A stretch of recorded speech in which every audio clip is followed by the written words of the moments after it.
Going to show you guys a lot of different things today, cover an overview of HTG, cover an overview of our 360 SOC platform, which is available at a very high commission rate for agent partners. I'm going to also dive into the technology just a little bit because I think it's important. I've done a lot of these presentations, and I was just sitting here at the table and just kind of thought maybe you guys would like to see what it actually looks like behind the glass. You know, you're selling cybersecurity to your customers, or you're potentially wanting to sell cybersecurity to your customers. This actually might help you open that door so you can actually talk about this is what you need, Mr. Customer or Mrs. Customer. So first, let's cover the overview of HTG. So who is HTG360? So we're headquartered in Phoenix, Arizona. We have geographically located offices in the domestic USA. Therefore, we can basically be like the local company. We want to make sure that if we have an incident response incident, or if we have a security engineering problem, or it's our secure SD-WAN, that we can be on site with a customer within 2 hours, just like the local company. You know, if you think you're a local company, and when people say they want to buy local, a lot of times you hear them say that, you know, they want a firm that is able to, you know, drive right out to them. Well, we still can give that love and touch via the geographic locations. Pretty much we're 2 hours from everywhere here in the States. For international customers, we do 48-hour on-site for like our incident response program and things like that. We'll talk about that more. As far as you guys are concerned, we have over 150 security vendors in our portfolio. So as the other engineer spoke previously about all the different firewalls, we also offer a lot of different firewall solutions, but we broaden that perspective, and we actually go into the granular side of security, offering things like data loss prevention, behavioral analytics, you know, full packet capture, and we'll talk about that a little bit more too. We're very industry certification heavy. I'll show that on a coming up slide. If you combine our team, we have a wealth of experience. One thing that I think when I used to sit in your guys' seat as an agent partner, one of the things I always struggled with was getting the right resource in order to be, you know, successful with my customer engagement. Because of the amount of the size of a lot of organizations, you have to work a lot of tiers, you know, escalation processes. At HTG, you won't have that. We're a team of experts and a team of certified experts that on day one will engage with you and your customers, your clients, whether it's a problem, whether it's a prospect, we're going to be there for that. We'll talk about how that aligns with our DNA. As far as industries and where we kind of align against our peers, us being a boutique cybersecurity and managed detection and response firm, we still make the top 60 for the vertical 100, and we're still rated top 10 financial services and insurance and banking. Everyone likes to tout certifications. I've got about 24 of them myself.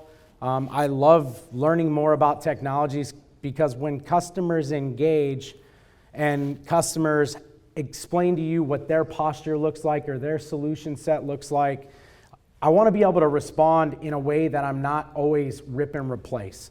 You know, I want to take their historical technologies, that hard-earned money they spent, and I want to make that spend better as step one, and then walk our way through that process. And we do that by being certified in, you know, multiple different fashions in brands and levels of technologies within the IT ecosystem. Most importantly, we do have 6 CCIEs on staff. And one of our CCIEs is the most senior CCIE in the Cisco ecosystem, east of the Mississippi.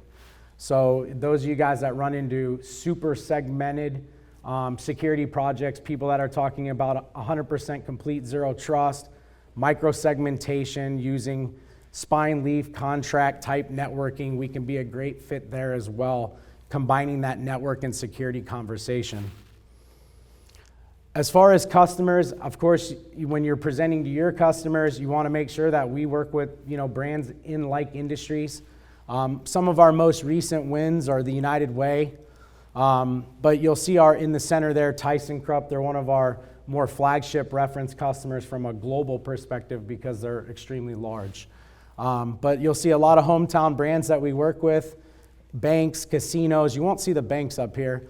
They don't really like to be listed as customer references, but casinos and healthcare and the other assets are listed there. As far as like what customers say about us, so when you guys hear me engage with your customers or someone on my team, we're going to talk heavily about reverse DNA methodology.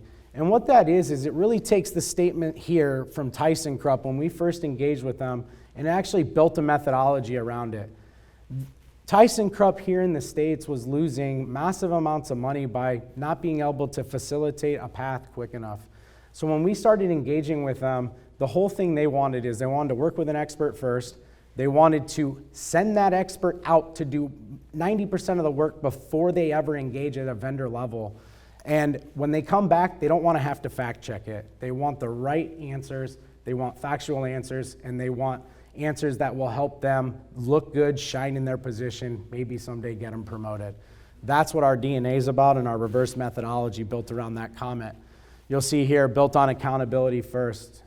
I always leverage in my video series and when I talk to people, you got to be the expert when you're engaging the vendor. The vendor can't not have an answer, and if they don't have an answer, they got to know how to respond and get that information and not be shy to say, maybe that capability doesn't exist. Customers need to move fast. They need to facilitate on time and on budget. A little bit more about our reverse DNA methodology is eliminating ping pong on day one. Those of you guys that have engaged with carriers, you've engaged with customers maybe have engaged with you. You guys probably have all experienced the ping pong game. That's one thing that I really have zero tolerance for. If you ask us a question, we need to deliver you an answer. If we don't have the capability to do it, then we need to tell you no and maybe give you a reference of where to go to another vendor or whatever that looks like. But, reverse DNA is really what we're built around. It's end-to-end white glove service. It's using the best technology, and it's using the best technology managed by better people.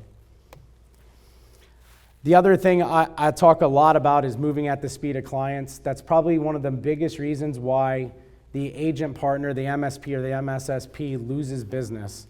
And you hear that comment of, we just always buy direct. And a lot of times it's because they get the answers faster direct, or they can work with an executive right there. They can call Jim, at CenturyLink or AT&T and say, hey man, I need that answer. It's for you guys as the agent partner to bridge that gap and say, I can facilitate that answer and I can do it faster and in higher quality. So we really built that response time method and integrated it into our help desk, our SOC, our NOC in order to facilitate that too as well, so that you guys do get that strong white glove experience. So really enough about HTG. So let's talk about the product set that HTG offers from a SOC perspective. So HTG360 SOC is a managed detection and response platform. Ideally, it's a security aggregation stack built upon Gartner leaders. I'm actually going to show you guys live into this presentation. That's why I swapped the computer out and I'm getting a little bit of flop here. But I'll show you live exactly what this actually means and what it looks like here in a second. But our 360 SOC platform is built on the RSA NetWitness stack. And we've integrated several other best-of-breed Gartner upper right leaders into that stack and built the aggregation stack that we call 360 SOC.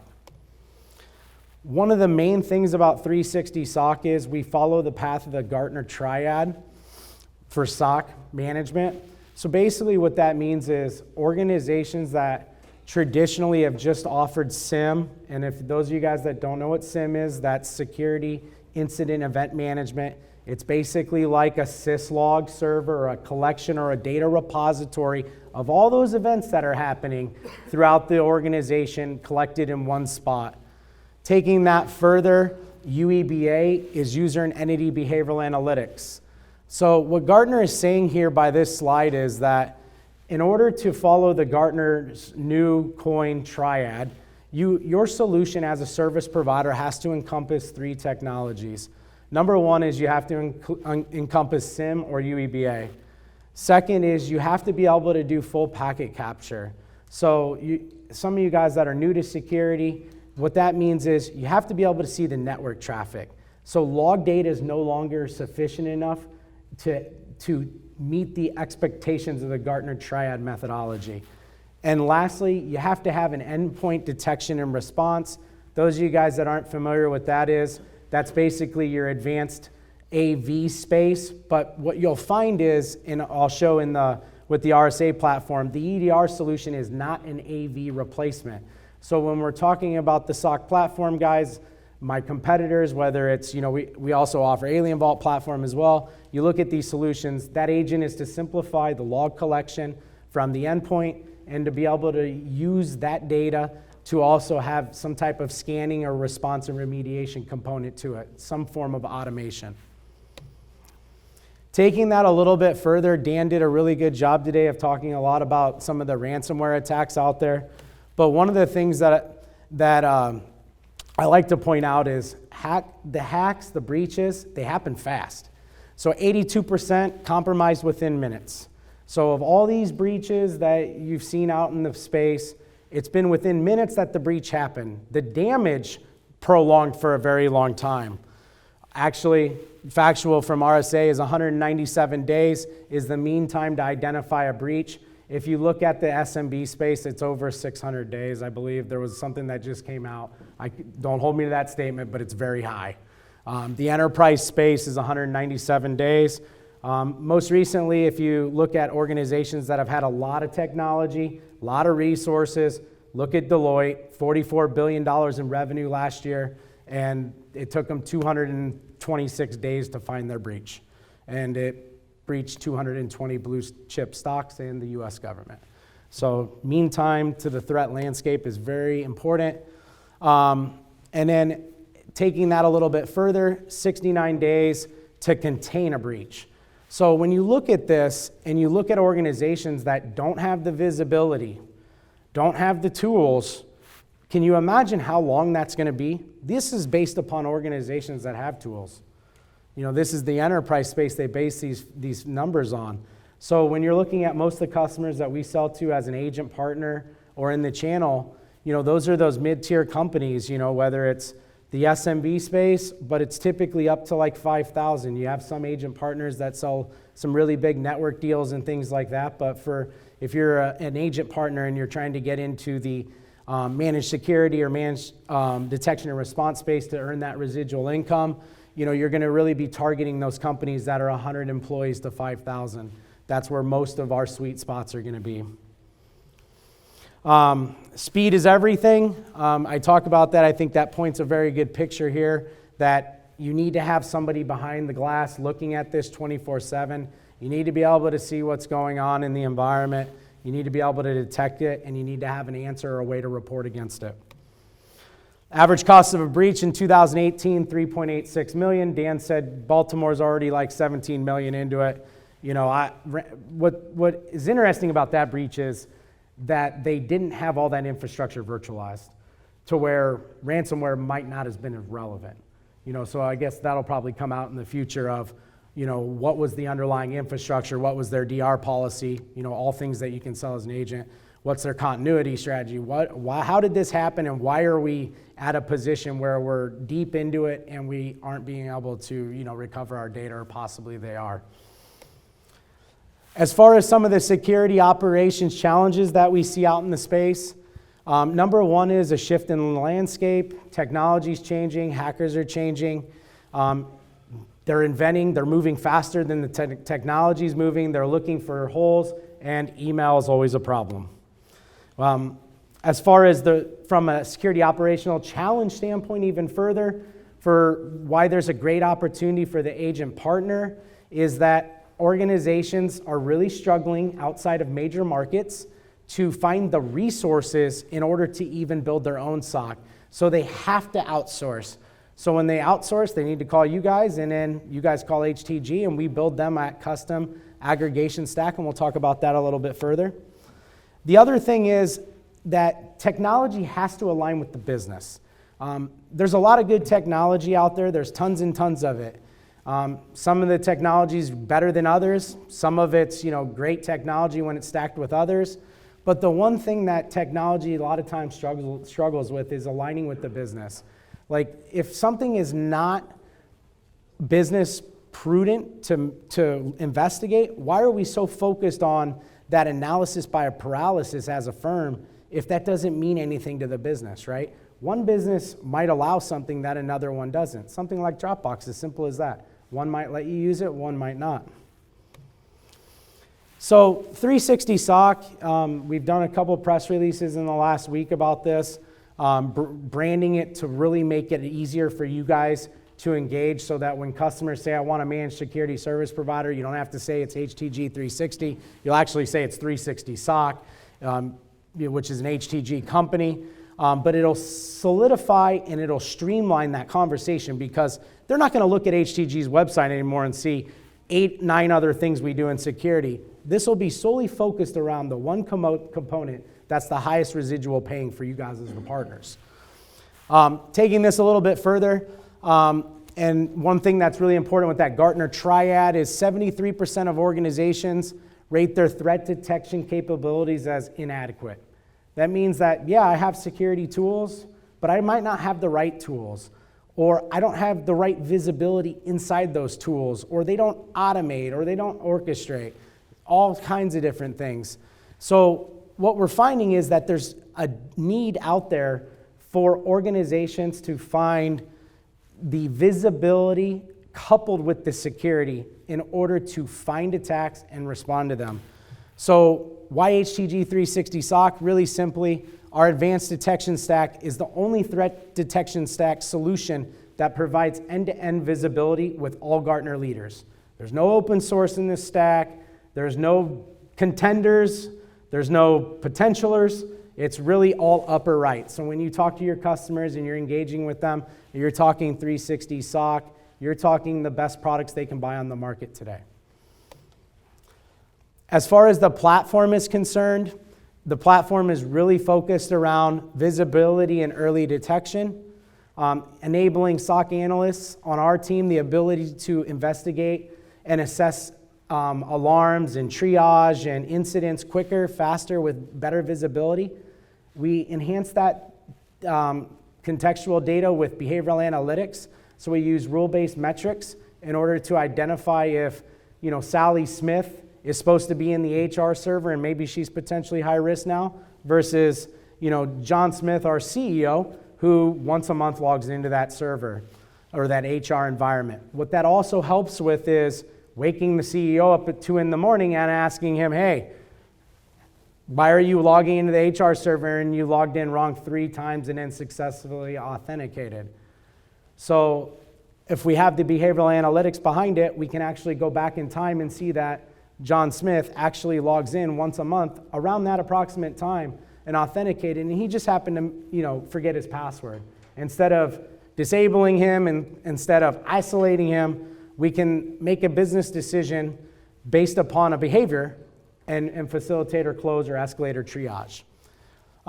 That kind of couples in with the effective threat remediation, kind of what I talked about right there, being able to identify true threats, not be a noisy solution. Most of the competitors that I deal with out in the space, they want to show value by showing alarms. A good solution will only be escalated to a customer in a triage fashion when somebody actually has a true security event, when you couple in good technology with really, really good experts looking at it. Take on the big data problem.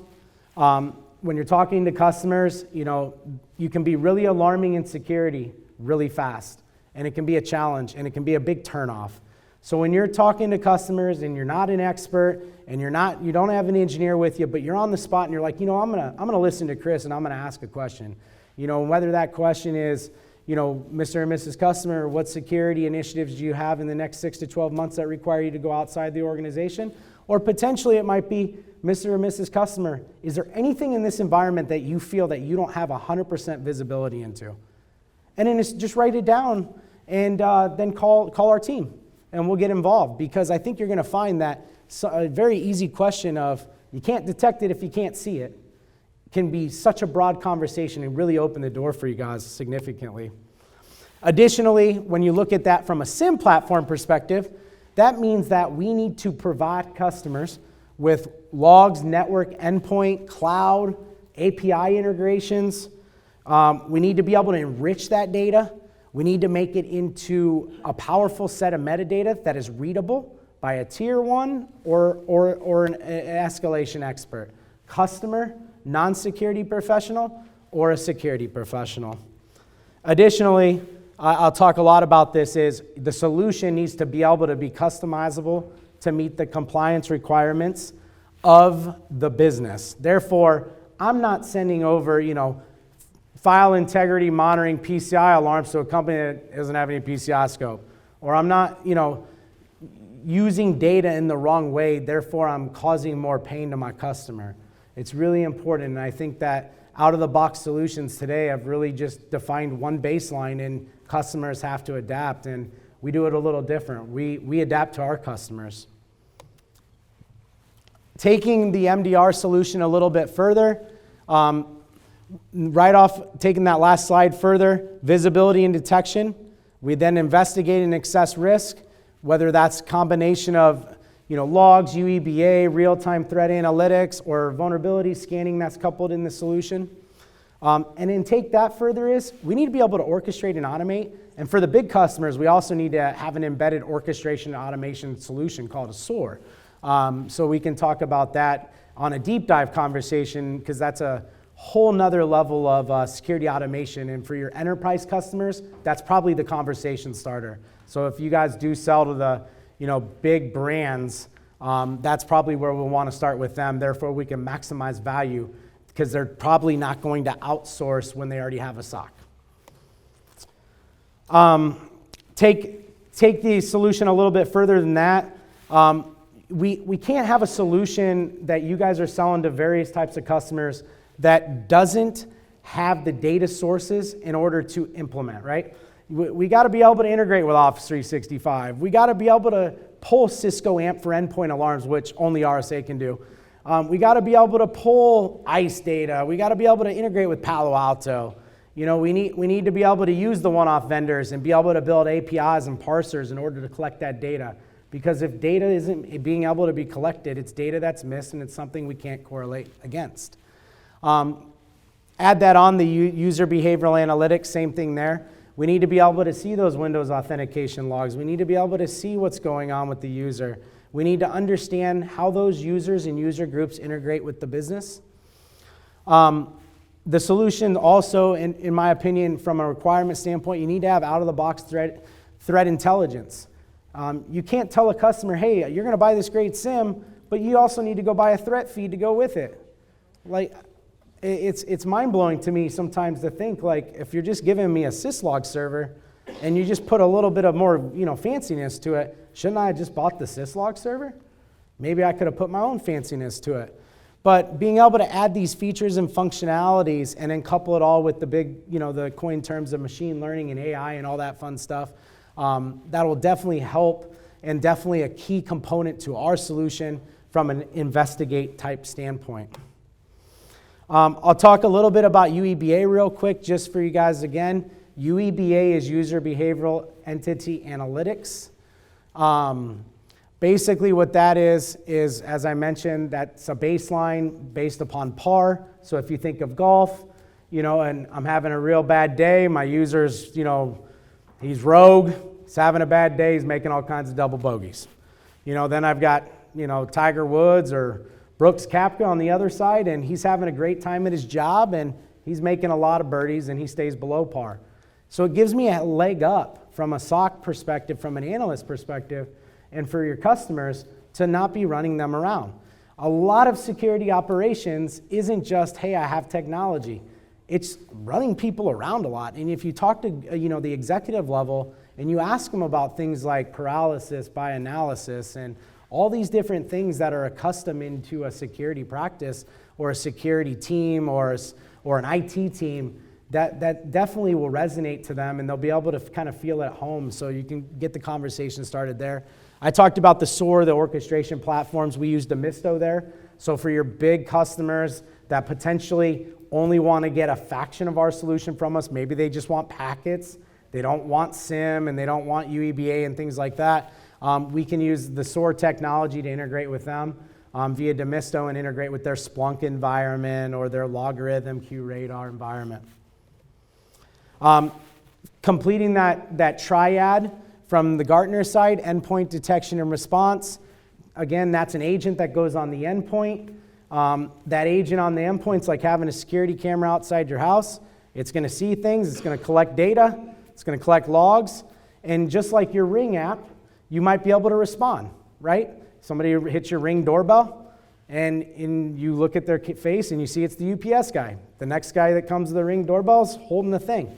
And you might want to respond and say, hey, I don't want your service. We're home, thank you, have a good day.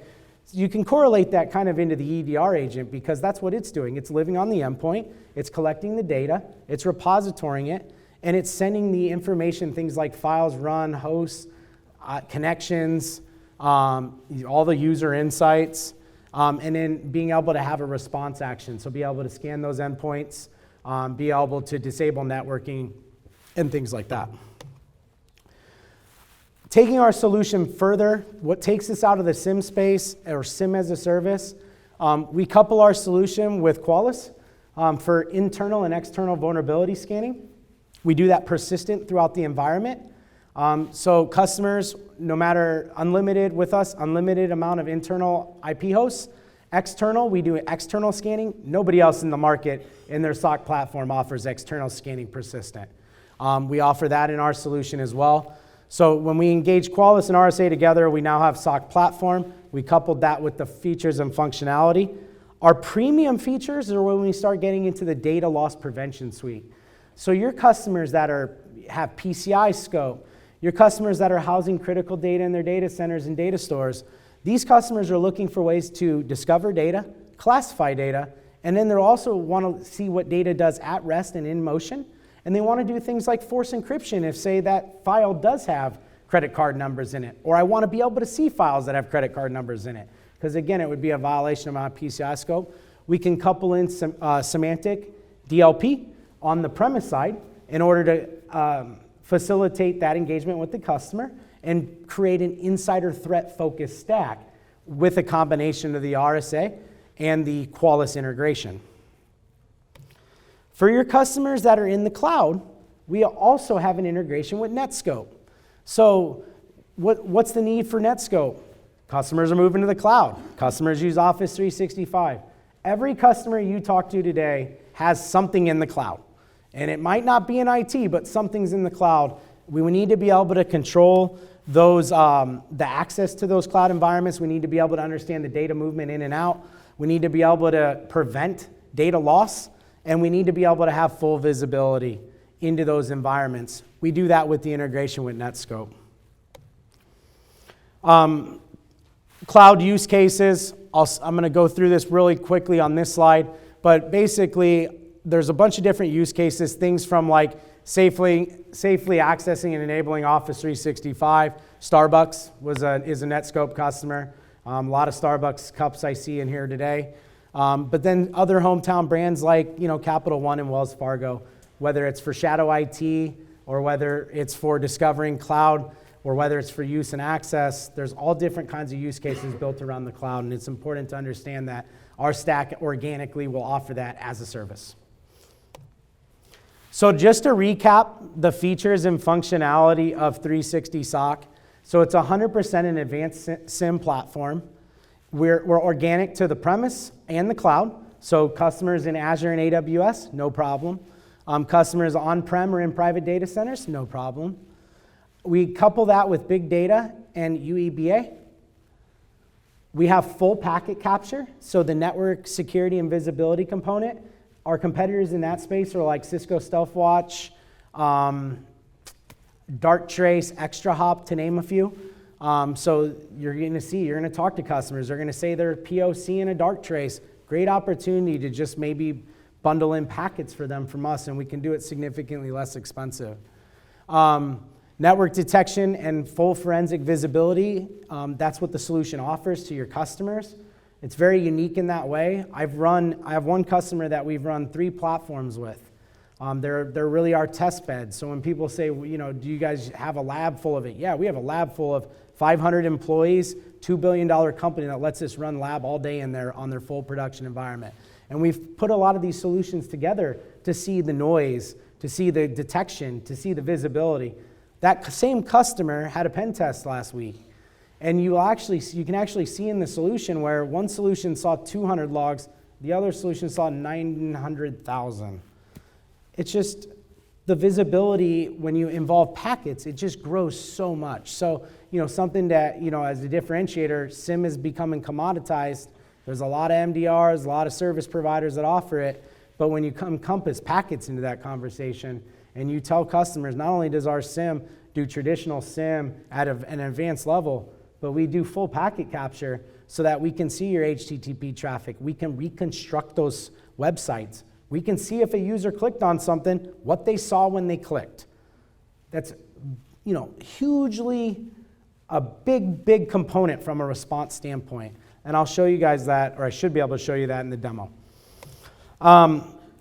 Oops, hit the button too fast. Other things, I talked about the integrations with things like Office 365, VMware, all your firewall, switches, routers, big brands, etc. Vulnerability scanning, internal and external, data discovery, classification, and loss prevention, file integrity monitoring for your PCI folks, and then business and compliance specific reporting. All of this on a single platform, built around user behavioral analytics, and designed to be able to detect, respond faster than what the space traditionally allows you to do with most components or products. Talking about HTG management, so we offer this 24/7, 365. All of our SOC analysts have at least an expert certification, whether they're a CCIE, whether they're a SANS expert, whether they're CISSP and encompassed with something else. That's what you're seeing at Tier 1. That's very unique. Most organizations, the average Tier 1 analyst has less than a year experience in security. Our average analyst has over 10 years. What that helps us do is obviously manage customers more efficiently, but it also helps us address false positive. That's the biggest problem as an organizational leader. And when we look at these technologies, there's so many rabbit holes to run down. And it's false positive, false positive, false positive. A lot of times you'll focus on that false positive, you could be vulnerable to miss something. That's why the customers need the better technology and a better team looking at it. And then the other thing is that it's an aggregation stack. So if your customers have DLP already, it'll integrate. If they already have vulnerability scanning and they use Nessus instead of Qualys, it'll integrate. If they only want packets or they only want SIM, no problem. So it's fully customizable to the user experience. And I think that's really important because rip and replace isn't our method. Making the historical technology better and leveraging it until they run out of their licensing, until the budget frees up, that's what we run by. The other thing is, and I talk about from a management perspective, is we don't want to be a forwarding annoyance. So we don't want to be the USPS. The USPS shows up at every business every day. So does UPS and so does FedEx. Service providers traditionally think that sending tickets and sending alarms for security events over the fence, I've seen a ton from some of my competitors at customers and vetting, they're like, look, they've sent us the same thing month over month over month. Did they not document that Sally works in IT and traditionally does make security event changes to Windows devices? But every time they're sending that over the fence and they're running their customers around. So we don't want to be a forwarding annoyance. We want to be dang sure before we send it over the fence that we have the right data, the right visibility, and it truly is an event. Security workflow. This has been some slides that I've added to this conversation previously. But the reason why I added is customer requests, and a couple of demos have said, what's the workflow? What do you guys do on your side if we never hear about it? And it's really simple. It's a documentation process. We can open a ticket in the system. We'll document it. We'll put it in the run books, and we'll be able to use that as data to leverage in the future. So I want to jump out and spend maybe 3 or 4 minutes just in the solution itself. So let me just show you guys around, and I just want to show you something that's kind of interesting, because I think that everybody in the room most of you, unless you're an engineer, may not have ever engaged with this type of solution before. So when you're looking at the SOC or the Security Operations Center, you want to be able to correlate yourself to the life of the guy sitting there. Now, I will tell you, everybody in this room could be a tier 1 analyst. You guys all have the credentials, so being able to take what you've learned in the past, whether it's protocols from selling internet circuits, or whether you're a data center provider, whether you're a cloud guy, there's something in here that you can right away relate to and start your investigation path. But when our team comes in and we're looking at the full scope of the customer databases, we're really looking at hunting first. We want to see all the things that the low-hanging fruit, the correlation rules didn't fire. So we're jumping into these indicators of compromise. We're diving deep into the behaviors of compromise, enablers of compromise, and we're looking at protocols that don't make sense. We look at all the inbound traffic first, then we go to the outbound traffic. We look at all that second. Check all those boxes. Requests that don't make sense, or file sizes that aren't there. The packet sizes are goofy. Plain text passwords and all these kinds of different weird things that you can see. Now keep in mind, I have not ingested this environment with demo data. This is live data, so we can just jump in here as an analyst and kind of show what it looks like from a SIM perspective. So SIM is this. So those of you guys that are like, what is this security and event management? I know it's hard to see kind of on there, but this is metadata that is pulled, or enriched data that's pulled from the log.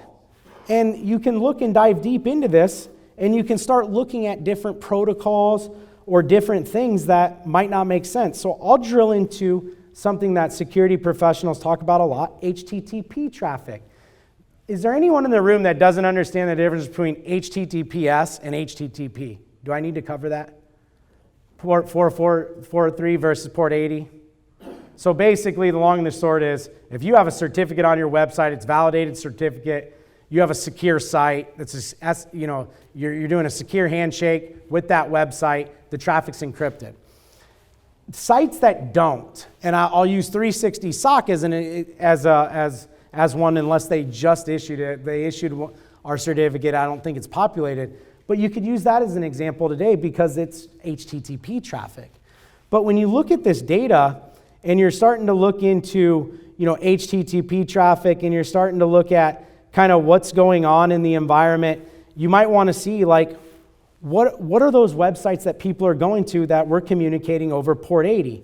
So we can dive into one here, and we can start looking at, we'll look at this site here. I have no idea what this is, but we can reconstruct the packet and see what the user saw.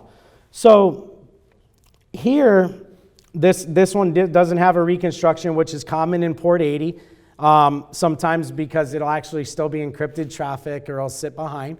But if a user clicked on something, or they got phished, we'd be able to see where that communication came from. Or we could say the device IP. I got a call yesterday from one of our CIOs at a bank we manage, and he said, Chris, I just clicked on a link on a website, and all of a sudden it prompted me to enter my Microsoft Windows password, or my Office 365 password and username.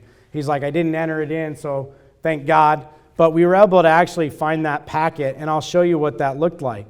So I'll go into my response tab, and this is something that, again, guys, we do this all behind the scenes for the customer. We would pull those logs from the SIM to show them, but I'll dive into this one here, and this is actually that CIO yesterday when he clicked on that file. So we can actually go in here, and we can start to see, expand this.